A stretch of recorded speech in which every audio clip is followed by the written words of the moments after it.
Hello అందరికీ, ఇది నిన్నటి ఫ్రైడే వ్లాగ్ అనమాట. మా పిల్లలిద్దరికీ ఇక్కడ బాత్ చేపించేసి ఫ్రెషప్ చేసేసాను. ఫ్రెషప్ చేసేసి ఇంకా నా పనులన్నీ నేను చేసేసుకున్నా. అంటే పూజ గదిలో మొత్తం నీట్గా శుభ్రం చేసేసి దీపాలన్నీ వాష్ చేసుకున్నాను. వాష్ చేసుకొని మంచిగా పసుపు కుంకుమ పెట్టి పువ్వులంతా అలంకరించేసాను అనమాట. చాలా అంటే చాలా బాగా అనిపించింది నా మనసుకి. అమ్మవారిని ఇలా చూస్తుంటే మనం ఏ బాధలున్నా ఒక కన్న తల్లికి ఎలా చెప్పుకుంటామో అంత ఫ్రీగా మనసు విప్పి మాట్లాడుకున్నట్టుగా అనిపించింది నాకైతే.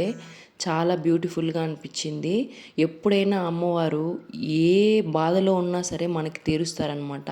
ఇది నేను ఆఫీస్కి వెళ్ళడానికి రెడీ అయ్యాను అనమాట. ఇంకా నేను ఆఫీస్కి వెళ్ళే ముందైతే ఇంకా మా పిల్లలకి ఫుడ్ అంతా చేసి పెట్టేసి వెళ్తాను. ఆంటీ అయితే తినిపించేస్తారు. రైసు, పప్పు, అరటికాయ తాలింపు, బొడ్డు శనగలు ఉడకపెట్టాను, రసము, కర్డ్ అనమాట. ఇంకా ఆఫీస్ నుంచి రిటర్న్ వచ్చేసాను ఇంటికి. కొబ్బరికాయలు తీసుకొచ్చాను అనమాట.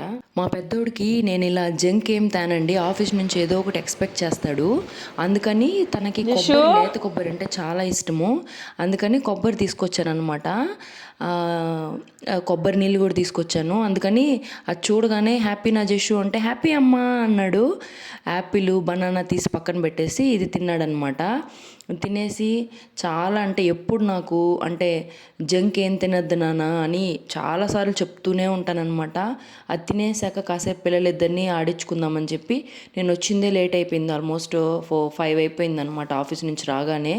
ఇంకా పిల్లలిద్దరినీ కాసేపు అలా బయట ఆడించుకొని మళ్ళీ ఫ్రెషప్ అయ్యి అంటే ఈలోపు జషు వాళ్ళ మ్యామ్ అయితే కాల్ చేశారనమాట. పక్క అపార్ట్మెంట్లోనే ఉంటారు. కాల్ చేసి ఫస్ట్ టైం నాకు చాలా హ్యాపీగా అనిపించింది. కాల్ చేసి రమ్మని చెప్పారనమాట. మా రిలేటివ్స్ కూడా వేరే వాళ్ళు కాల్ చేశారు, కానీ అది కొంచెం దూరము, ప్లస్ నాకు లేట్ అయిపోతుందని చెప్పి నేను వెళ్ళలేదు అక్కడికి. ఇంకా మేడం కాల్ చేసేసరికి వస్తాను మేడం అని చెప్పాను. సరే వచ్చి ఫ్రెషప్ అయ్యేసి మేడం వాళ్ళ ఇంటికి అయితే మేము వెళ్ళిపోయామన్నమాట. చిన్నోడిని అయితే తీసుకెళ్ళాను. ఇంకా ఇక్కడ బాగా అలంకరించారు. అమ్మవారిని చూడగానే నాకు చాలా మనసుకి చాలా ఆనందంగా అనిపించింది. ఇలా బొట్టు పెట్టుకుంటుంటే మా చిన్నోడైతే ఎక్కడికో వచ్చింది అమ్మ, కొత్తగా చూస్తున్నాడు అనమాట. ఎప్పుడు తీసుకురాలేదు నేను ఇక్కడికి.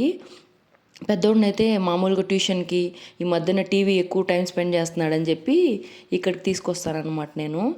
ఈలోపు ఆ మేడం దగ్గర ఆశీర్వాదం తీసుకుందామని చెప్పి కాసేపు పక్కన పెట్టాను చిన్నోడిని. పెట్టగానే అసలు భయంకరంగా ఏడుస్తూనే ఉన్నాడనమాట. అసలు ఎక్కడో వదిలిపెట్టేస్తుంది అనుకున్నాడో ఏమో మరి. చాలా నాకు మనసుకు హాయిగా అనిపించింది. ఇంకా బ్లెస్సింగ్స్ అయితే తీసేసుకొని మళ్ళీ ఇంటికైతే వచ్చేసామన్నమాట. ఈలోపు మేము డిన్నర్ అయితే జనరల్గా 6-6:30 లోపే ఫినిష్ చేస్తాం అనమాట. పిల్లలకు కూడా అదే అలవాటు చేస్తున్నాను నేను. ఈవినింగ్ చపాతి అయితే తింటాం మేము. మళ్ళీ వాళ్ళకి ఆకలి వేసినా కూడా నైట్ రైస్ పెడతానమాట 8:30-9 కల్లా. ఆ తర్వాత వాళ్ళకి మెల్లమెల్లగా అర్థమవుతుంది అని చెప్పేసి అంతే ఈ వీడియో. ప్లీజ్ లైక్ చేయండి, షేర్ చేయండి, సబ్స్క్రైబ్ చేయండి. Bye bye.